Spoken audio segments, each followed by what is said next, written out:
Bonjour à tous et à toutes et bienvenue dans ce nouveau Parlons Manga. Nouveau Parlons Manga qui est sorti en avance. J'espère que vous en avez bien profité parce que c'était la première et dernière fois que vous auriez vu ça sur cette chaîne.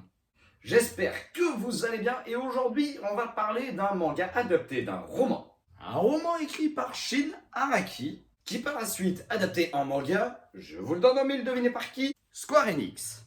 Square Enix, oui, l'éditeur de jeux vidéo. D'ailleurs, à ce sujet, c'est un petit message personnel que je vais passer à Square Enix qui ne l'entendra jamais. Mais Square Enix est un des plus gros éditeurs de jeux vidéo du monde. Ils vendent des milliers d'exemplaires de jeux vidéo. Quand t'es un éditeur de jeux vidéo, si t'édites pas One Piece comme manga, t'édites pas de manga. Après, ce n'est que mon avis personnel. Je voudrais pas jeter la pierre ou le bâton ou la batte pour me faire battre.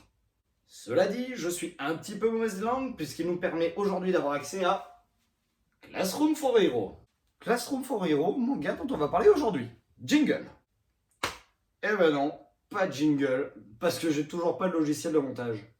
J'ai toujours pas de logiciel de montage, mais je continue quand même de tourner les vidéos. Tant pis. Je voulais attendre d'avoir un vrai truc pour pouvoir monter les vidéos, pour ne pas perdre en qualité, surtout dans le montage, du coup. C'est la raison pour laquelle je voulais absolument un logiciel de montage. Mais il se trouve que je ne peux tout simplement pas avoir de logiciel de montage là tout de suite. Je ne veux pas télécharger illégalement de logiciel, je ne veux pas craquer quoi que ce soit, puisque j'ai payé tous les précédents, je ne vois pas pourquoi au jour d'aujourd'hui j'arrêterai de payer les nouveaux. Sauf qu'un logiciel de montage, ça coûte extrêmement cher. Ah, vous me direz, j'aurais pu acheter un petit logiciel à 50 € et puis c'est bon. Mais c'est pas ce que j'ai voulu. Je préfère attendre un petit peu de pouvoir me payer un vrai logiciel de montage pour pouvoir vous faire des vrais montages. Et en attendant, on se contentera tous de ça. Voilà. Pour commencer ce nouveau Parlons Manga, je vous invite à faire un tonnerre de pouces bleus pour Bob. Alors vous ne le verrez pas à la vidéo, mais c'est tout simplement le nouveau membre de la famille qui n'est autre qu'un poisson rouge. Donc n'hésite pas à lâcher un pouce bleu pour Bob. Assez par les poissons rouges et venons-en à nos mangas. Classroom for Hero, arrivé au Japon en 2016 et publié en France par Doki Doki, est un manga Heroic Fantasy plutôt pas mal. C'est pas un grand chef-d'œuvre, mais quand tu le lis, tu passes pas un mauvais moment. À mon humble avis, très objectif, il y a quelques trucs qui ne collent pas vraiment. Comme sa catégorisation dans les seinen et non pas les shonen. Je m'explique. Oui, aujourd'hui on ne parle pas d'un shonen, on parle bien d'un seinen. Pour la simple et bonne raison qu'il y a un fanfiction un peu trop présent. Je parle fanfiction, je parle... Est-ce que vraiment dans ce manga c'était utile? Je ne pense pas.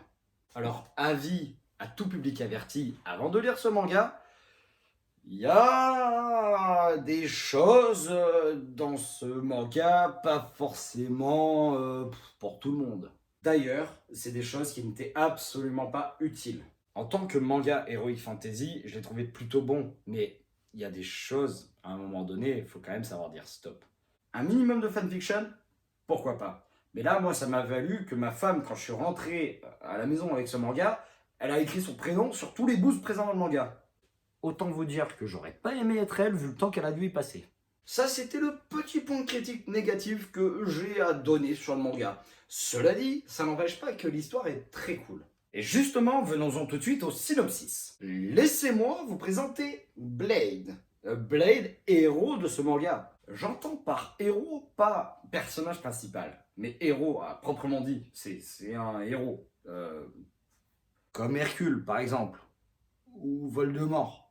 Non, Voldemort, c'est pas un héros. Comme Hercule, tenez-vous-en à ça. Héros de ce manga, mais un petit peu héros malgré lui.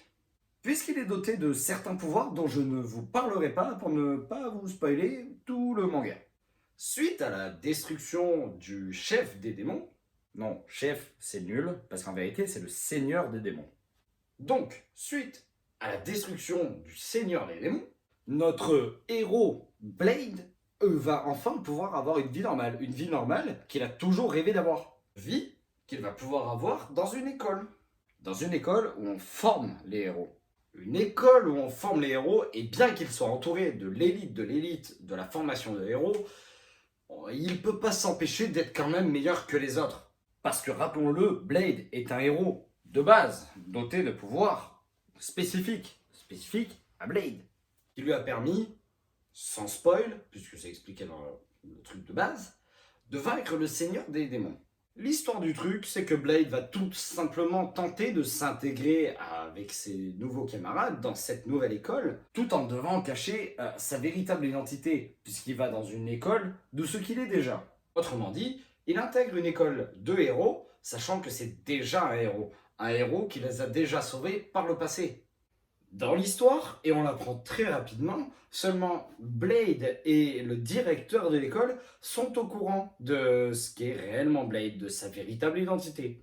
Il va devoir cacher tout ça à ses amis, ses ennemis, comme le sosie d'Asuna. Oui, parce que sa meilleure copine et sa meilleure ennemie est littéralement le sosie d'Asuna. Et il va devoir s'intégrer dans tout ça, et c'est toute l'histoire qu'on va suivre.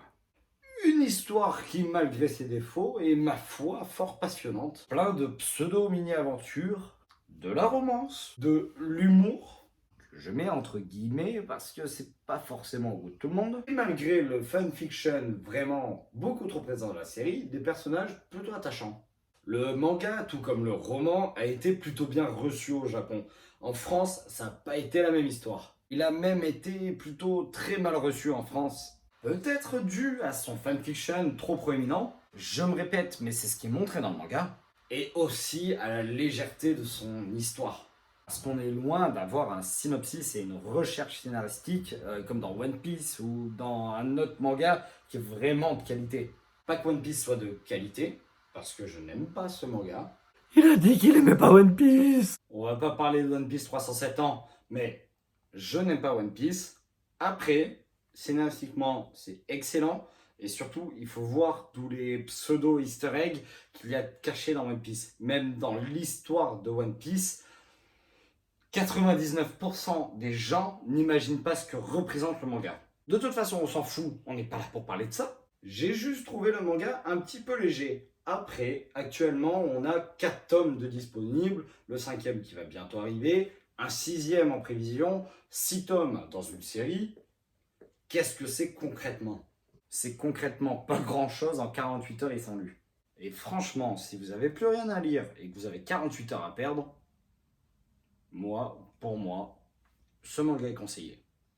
Et sur cette légèreté de cuisse qu'a été ce manga, je vais vous dire à la semaine prochaine pour un nouveau Parlons Manga.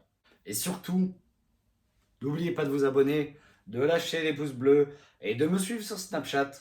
Parce que c'est vraiment important pour moi, comme pour vous, comme pour tout le monde. Parce que vous n'avez aucune idée de ce que cette chaîne YouTube va faire pour le monde.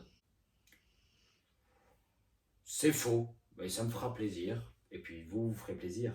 Sur ces douces paroles, je vous dis à la semaine prochaine et... Bye.